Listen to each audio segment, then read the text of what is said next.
Why is it that the moon shines brightest on the darkest nights?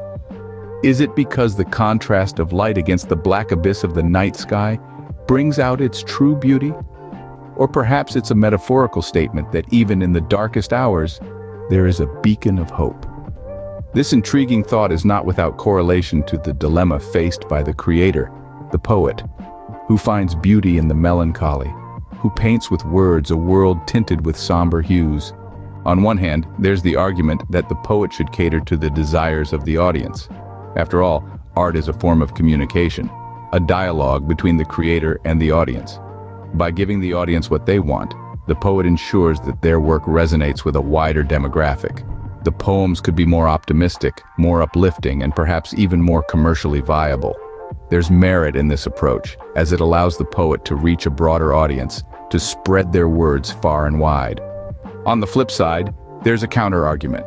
Should the poet not remain authentic to their experiences and emotions? Art, in its purest form, is an expression of the self.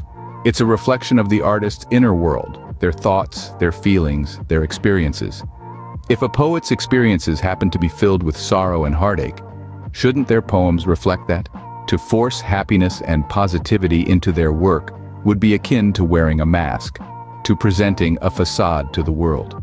Both sides of the argument are compelling and hold their own merits. The question then becomes, should the poet compromise their authenticity for the sake of popularity?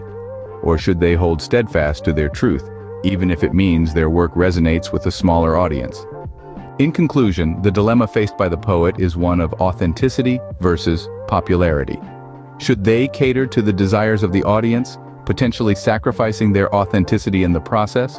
Or should they stay true to their experiences, even if it means their work may not resonate with a wider audience?